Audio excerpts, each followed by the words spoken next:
नजर मिले ऐसी नजर मिली हमें दीवानी कर गई ऐसे कर गई खूबसूरत सलोनी आपकी आंखों में बस गई खूबसूरत सलोनी आपकी आंखों में बस गई ऐसी नजर मिली हमें दीवाना कर गई ऐसी नजर मिली हमें दीवाना कर गई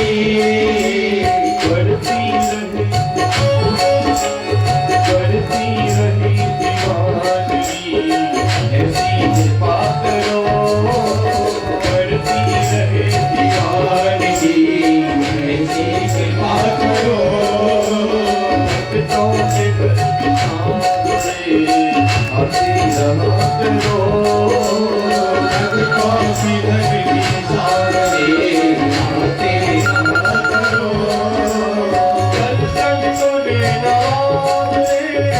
दर्शन दिया करो दर्शन को देना दर्शन दिया करो दर्शन को देना दर्शन दिया करो दर्शन को देना दर्शन दिया करो भगतों के घर निशान आती रहा करो भक्तों के घर निशान आती रहा करो भक्तों के घर निशान आती रहा करो भक्तों के घर निशान आते रहा करो दर्शन को देना दर्शन दिया करो दर्शन को देना दर्शन दिया करो दर्शन को देना दर्शन दिया करो दर्शन को देना दर्शन दिया करो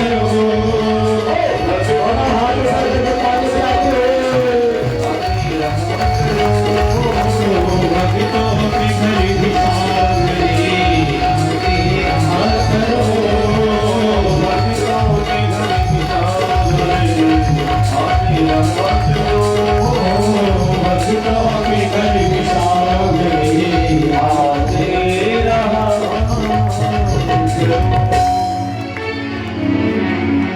कृष्णाय वासुदेवाय हरये परमात्मने प्रणतः क्लेशनाशाय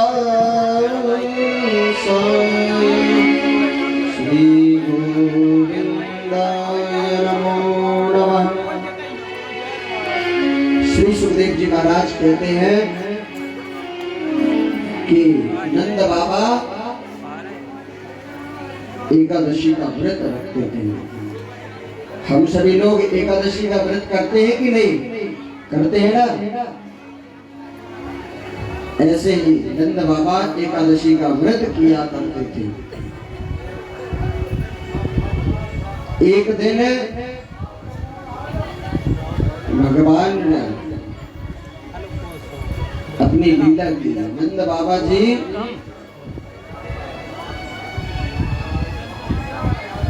सुबह 3 बजे उठे और उठ करके यमुना जी में स्नान करने के लिए चल दिए। कहते हैं ब्रह्म मुहूर्त से पहले कभी किसी नदी में स्नान नहीं करना चाहिए, क्योंकि जैसे हम सोते हैं वैसे ही वरुण देवता भी शयन करते हैं।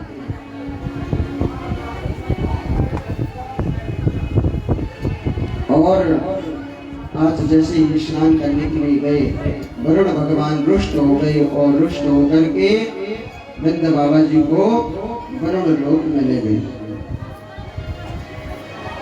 जैसे ही वरुण लोक में नंद बाबा जी को ले गए,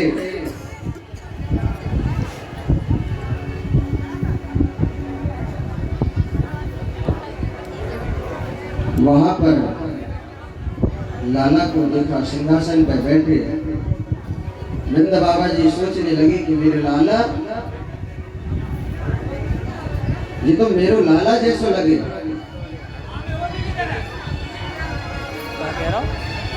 और कहने लग गए कि मेरो लाला कोई साधारण नहीं है, उनको लगे मेरो लाला भगवान है।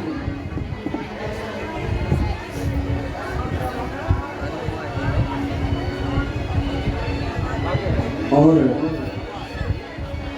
ठाकुर जी ने कृपा की और कृपा करके नंद बाबा को वरुण लोक के दर्शन कराए।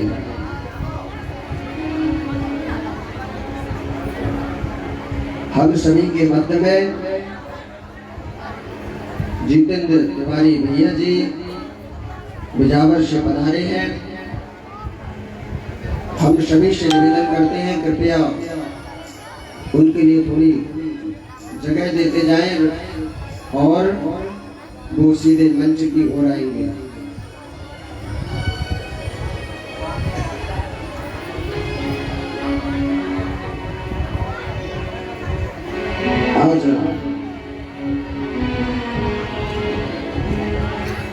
ओ नंद जी को छोना रे सलोना रे कन्हैया,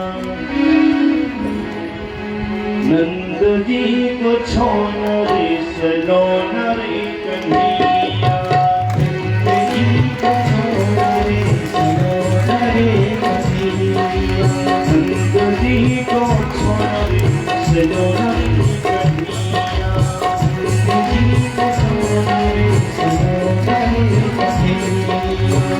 बंसी बजावे नाचे, बंसी बजावे नाचे, बंसी बजावे नाचे, बंसी बजावे नाचे, ओ बाबा भैया, नंद जी को छोना रे सलोना रे कन्हैया, नंद जी को छोना रे सलोना रे कन्हैया, ओ नंद जी को छोना रे सलोना रे कन्हैया।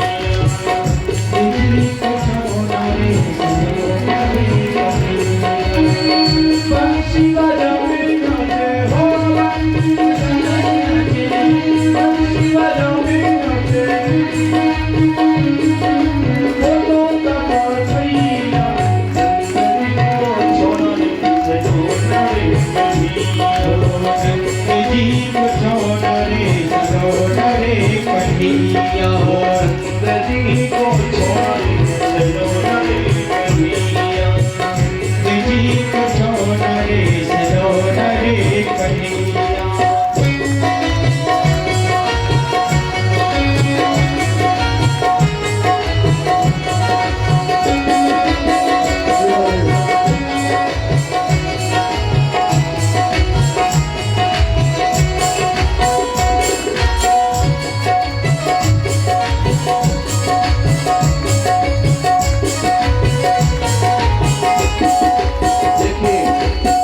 हमारे मध्य में बिजावर से पधारे जितेंद्र तिवारी जी के भैया जी, इनका यहाँ पर बहुत बहुत हार्दिक हार्दिक अभिनंदन, बहुत बहुत स्वागत है। इनकी लिए बहुत जोरदार तालियां बजाएं। और हिंदू युवा क्रांति दल के प्रमुख हैं और सभी युवाओं के लिए भगवान के प्रति जोड़ने वाले ऐसे हमारे युवा भैया जितेंद्र तिवारी जी, आपका यहाँ पर बहुत बहुत स्वागत, बहुत बहुत अभिनंदन है।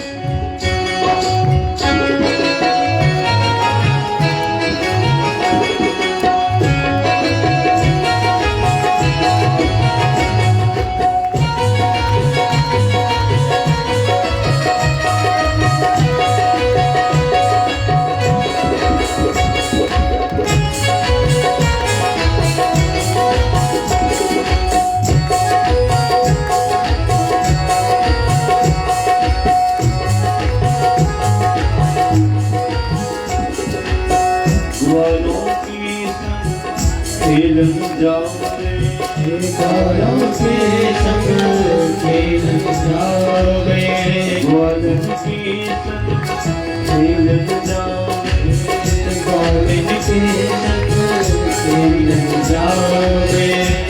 गोपिन के संग रास रचावे, गोपिन के संग रास रचावे, गोपिन के संग रास रचावे, गोपिन के संग रास रचावे। बंसी बजावे नाचे, बंसी बजावे नाचे, बंसी बजावे नाचे, बंसी बजावे नाचे।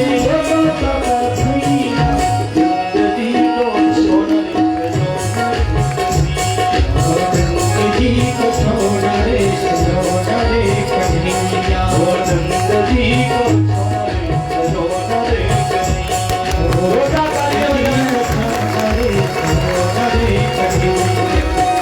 बंसी बजावे नाचे, बंसी बजावे नाचे, बंसी बजावे नाचे, बंसी बजावे नाचे। आजा बोल कन्हैया, नंद जी को छोड़ा रे सजोना रे कन्हैया, नंद जी को छोड़ा रे सजोना रे कन्हैया, नंद जी को छोड़ा रे सजोना रे कन्हैया, नंद जी को छोड़ा रे सजोना रे कन्हैया।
बजावे जीवन में रास बजावे, यमुना तट पे बंसी बजावे, यमुना तट पे बंसी बजावे, यमुना तट पे बंसी बजावे, यमुना तट पे बंसी बजावे।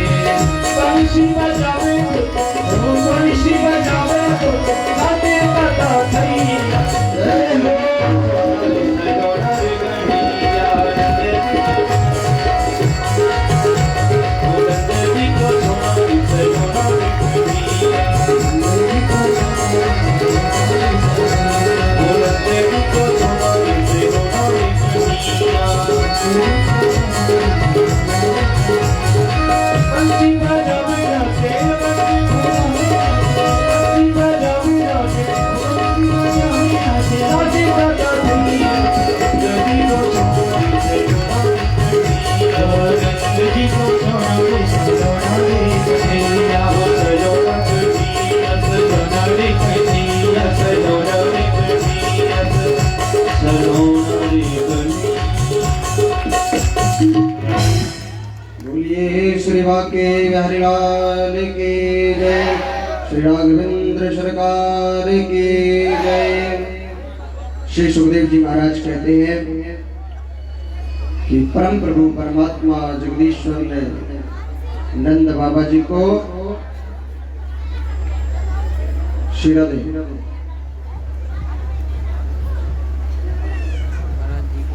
नंद बाबा जी को वरुण लोक के दर्शन कराए और वरुण के ऊपर कृपा करके अपने श्री धाम वृंदावन को आए। आज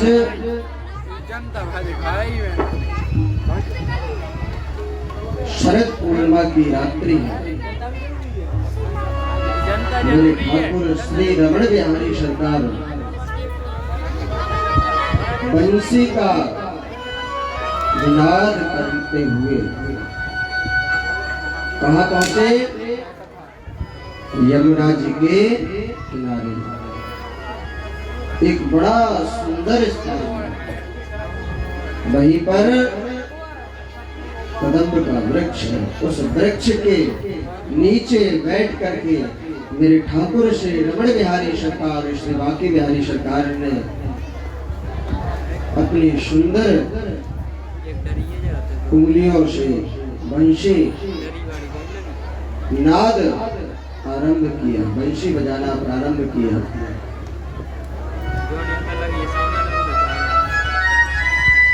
जैसे ही उस बंसी की धुनी को सभी गोपियों ने सुना, अब जो गोपी जिस कार्य को कर रही है, जैसे ही बंसी को सुना, मानो उनको ऐसा प्रतीत हो रहा है कि कन्हैया बंसी के द्वारा, बंसी के माध्यम से हमको बुला रहा है। क्योंकि गोपियों की बहुत इच्छा थी रास की। ओ ऐसी बंसी बजाई श्याम ने, मेरी सुधो बिसराई श्याम ने। ओ ऐसी बंसी बजाई श्याम ने, मेरी सुधो बिसराई श्याम ने। ऐसी बंसी बजाई श्याम ने, मेरी सुधो बिसराई श्याम ने। ओ ऐसी बंसी बजाई श्याम ने, मेरी सुधो बिसराई श्याम ने। ऐसी बंसी बजाई श्याम ने, मेरी सुधो बिसराई श्याम ने।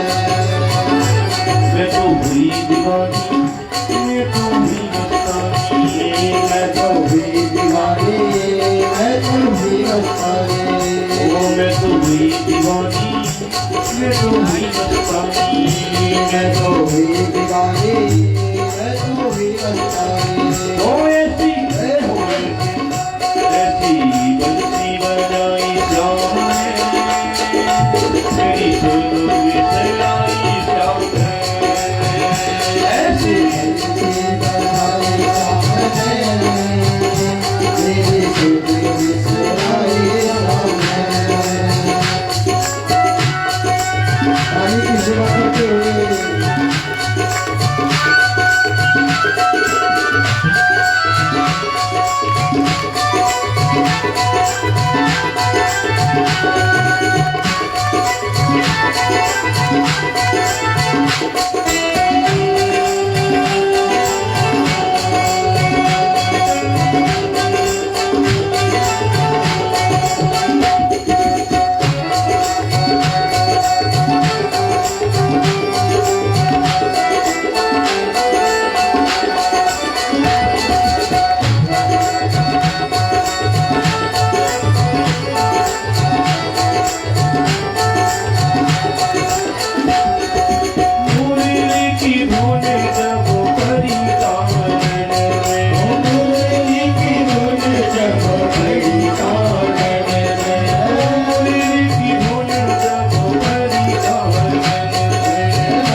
भगवान ने जब बंसी बजाई तो कौन कौन दीवाना हो गया?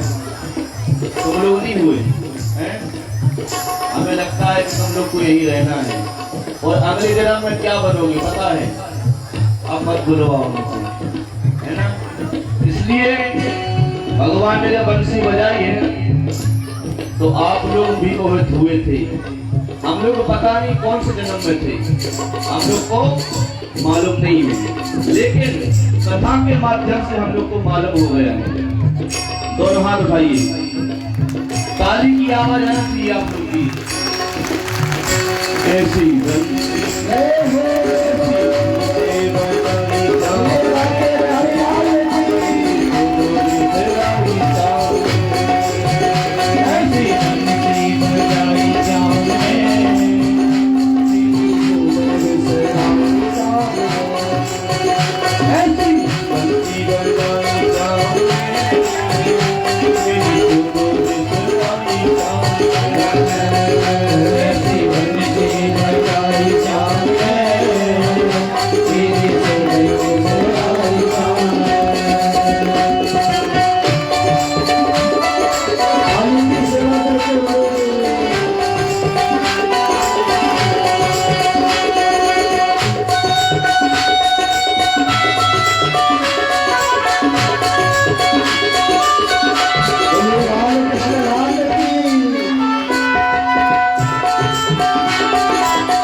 भगवान ने बंसी बजाई।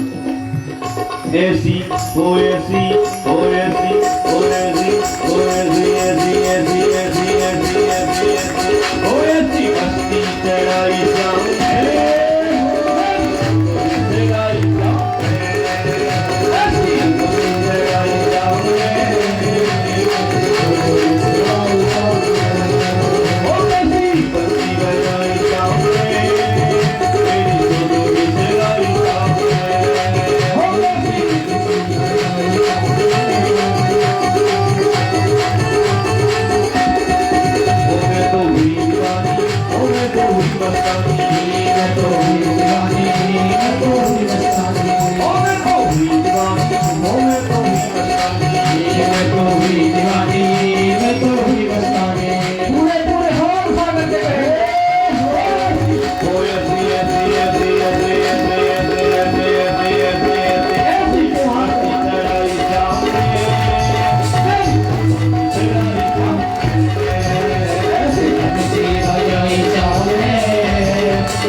जी महाराज कहते हैं जैसे ही कान्हा ने बंसी को बजाना प्रारंभ किया, जितनी भी गोपी थी, जो गोपी जिस कार्य को कर रही वो वहीं पर छोड़ करके तुरंत चल दी।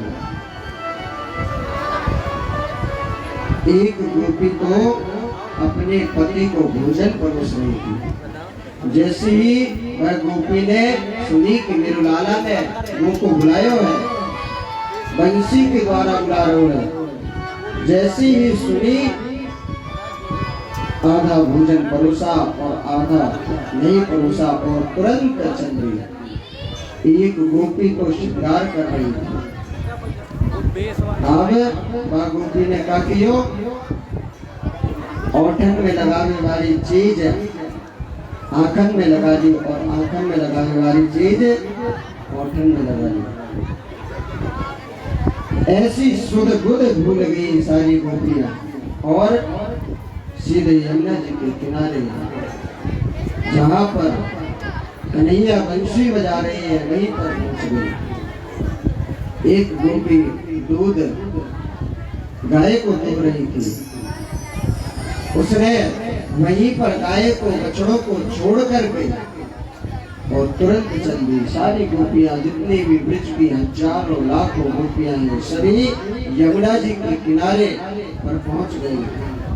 अब मेरे कन्हैया ने क्या किया, बंसी बजाना बंद कर दिया और गोपियों को देख करके प्रश्न करने लगे। क्या कहने लगे, अरे गोपियों, इतनी रात को यमुना जी के किनारे ऐसे जंगल में तुम काहे काम के लिए आई हो? जैसी यह बात गोपियों ने सुनी, सब गोपी चकित रह गई। सोचने लगे कि अभी तो कन्हैया मुरली बजा करके बुला रहा था, बुलाया है और बुला करके अब यही पूछ रहा है कि अरे गोपियों, इतनी रात को कह को आई हो? और कन्हैया कहने भी लगे, अरे गोपियों, तुम्हारे तो पति हैं, स्वामी हैं, और जो पतिव्रता नारी होती है उसका परम धर्म होता है, कर्म होता है, कर्तव्य होता है। रात्रि के समय घर से, महल से, कुटिया से बाहर नहीं जाना चाहिए और तुम तो बाहर नहीं, जंगल में यमुना जी के किनारे है। यह पतिव्रता नारी का धर्म नहीं है। जैसे ही यह बात गोपियों ने सुनी, तुरंत नेत्रों से अश्रु निकलने लगे कि अब क्या जवाब। कन्हैया ने कहा कि अरे गोपियों, तुम जाओ अपने घर पे। यह पतिव्रता नारी का धर्म नहीं है कि रात्रि को घर से बाहर निकल आई।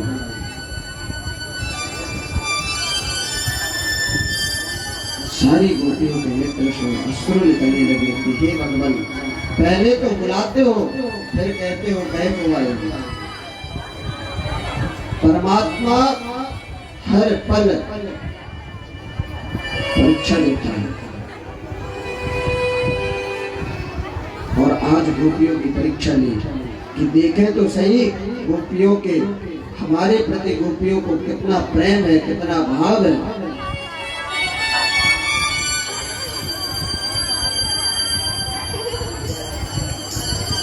कन्हैया कहने लगे कि एक पतिव्रता नारी थी और वह अपने पति की भगवान से भी बढ़कर के सेवा करती थी और एक दिन पति कमा करके आया, धन कमा करके, और आकर के पत्नी को देखा कि आंगन में बैठ करके चावल बीन रही है।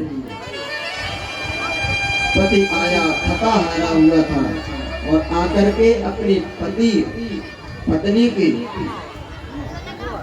गोद में सिर रख के सो गया। जैसे ही सोया तुरंत नींद लग गई। अब उस पतिव्रता नारी के एक पुत्र था और वह नन्हा सा छोटा सा पुत्र था। वह गुटवन गुटवन चल करके कहाँ पर जाने लगा?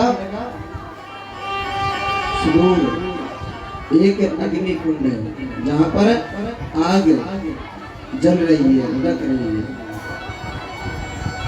उस बालक को जैसे ही जाते देखा, वह पतिव्रता नारी सोचने लगी कि यदि मैंने उठ करके बच्चे को बचाया तो हमारा पतिव्रत धर्म नष्ट हो जाएगा। क्यों? क्योंकि पत्नी का धर्म होता है कि यदि पति शयन कर रहा हो, थका हारा होकर के काम करके आया हो तो उसको उठाना नहीं चाहिए, जगाना नहीं चाहिए। और आज मैं सोचने लगी कि यदि हमने अपने पति को उठाया, जगाया और बच्चे को बचाया तो हमारा पतिव्रत धर्म नष्ट हो जाएगा। और यदि हमने पति को नहीं जगाया तो हमारा बच्चा अग्नि कुंड में गिर करके अपने प्राणांत कर देगा, प्राणांत हो जाएगा। उस पत्नी ने क्या किया कि अपने नेत्र बंद कर दिए और नेत्र बंद करके परम प्रभु परमात्मा जगदीश्वर का स्मरण करने लगी। और आज उस पतिव्रत धर्म से, उस पतिव्रत धर्म से वह बच्चा गया तो अग्नि कुंड में, लेकिन वह ऐसे खिलौने कर रहा है जैसे कमल के फूल पर खेल रहा है। जैसे ही यह देखा, जैसे ही पति की नींद खुली, पत्नी गई और जाकर के बच्चे को बचा लिया। कहने का अभिप्राय है कि कभी पति को अकेले और बिना पति की आज्ञा के उल्लंघन नहीं करना चाहिए। और आज तुमने पतिव्रत धर्म का पालन नहीं किया। रात्रि के समय तुम घने जंगल में, वो भी यमुना जी के किनारे, जहाँ पर रात्रि में जीव जंतु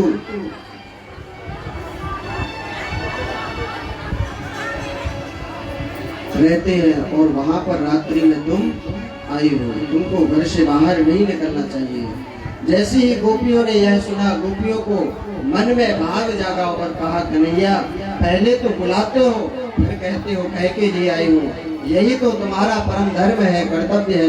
यही तो तुम करते हो भक्तों के साथ कि पहले जोड़ते हो, फिर छोड़ते हो, फिर जोड़ते हो, फिर छोड़ते हो। हर समय परमात्मा की भक्तों की परीक्षा लेते रहते हो। और कहने लगे, यह तो सब कहने की कहानियां हैं, ये कहानी हमको भी आती है। और वह गोपियां कहने लगी कि एक नारी थी, वह पतिव्रत धर्म का पालन करती थी, पति की सेवा करती थी।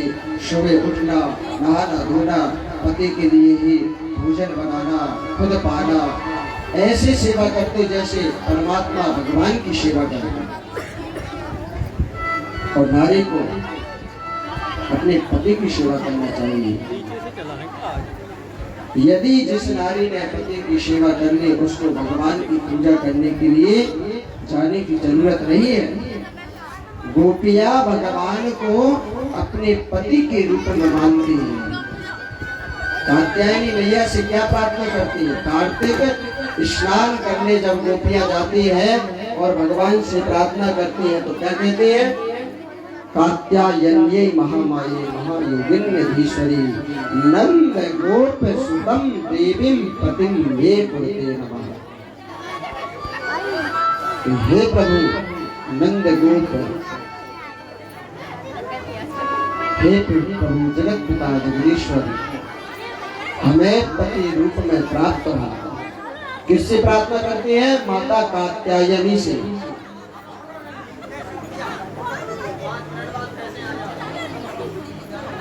आज गोपियां कहने लगी कि एक पतिव्रत नारी थी जो धर्म का पालन करती थी और उसका पति बहुत गरीब था, उसके यहाँ पर धन नहीं था, रोज कमाने के लिए जाता। अब उसके पास में कितना धन है?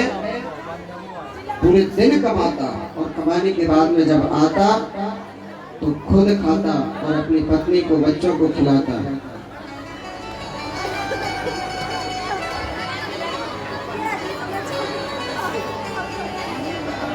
आज उसके पति ने सोचा,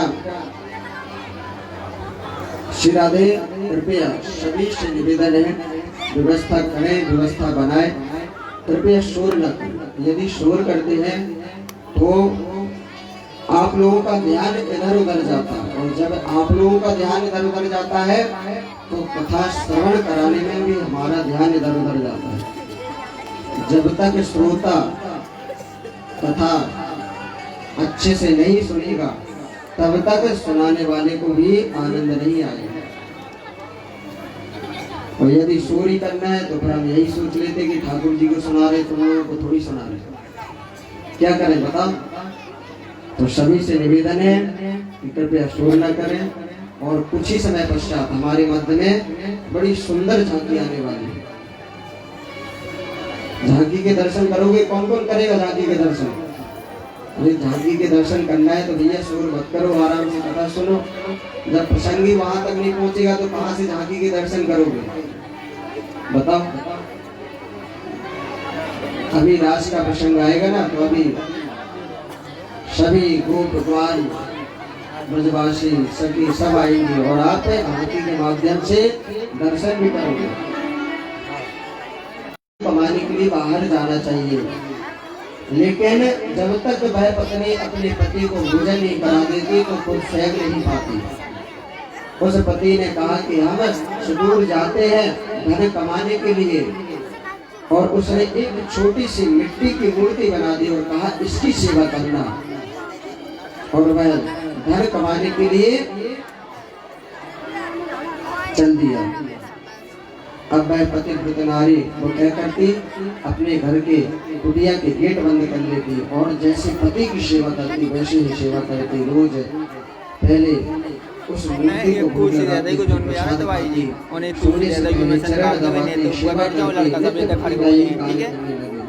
कई वर्ष व्यतीत हो गए। एक दिन पति धन कमा करके लेकर के आया और वह डाल दो, उसकी जो पत्नी थी वह गेट बंद करके पति की सेवा कर रही थी। इधर वह मिट्टी की मूर्ति की सेवा कर रही है, उधर जो साक्षात पति है वह आया है धन कमा करके, गेट बंद है। अब उस पत्नी को क्या करना चाहिए बताओ, कि उस मिट्टी की पति की सेवा करनी चाहिए कि जो जिससे शादी हुई है, जो पति है साक्षात परमेश्वर है, उसके लिए जाकर के दरवाजा खोलना चाहिए। कन्हैया से प्रश्न किया, कन्हैया ने कहा कि अरे बाबरी पागल हो गया, जब साक्षात पति आ गया तो उस मिट्टी की मूर्ति की पूजा करने से क्या फायदा। तो यही कहने लगी कि गोपियां कि प्रभु साक्षात जो जगत का पिता है वह हमारे पास है, तो हमको इन मिट्टी के पतियों की पूजा करने की क्या आवश्यकता है। जैसे ही कन्हैया ने यह सुना, कन्हैया ने जितनी गोपी उतने ही रूप धारण कर दी। अब